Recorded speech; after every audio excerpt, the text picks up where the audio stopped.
matter. If you're treating in that area with clothing, with draping, or without, you need to have consent.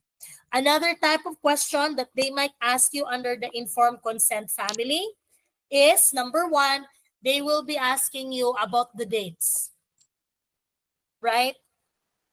A nice question would be, Rain, would you only take the consent of sensitive air to treat sensitive areas for maybe once a year? Right? Because it's not. It depends on your treatment plan.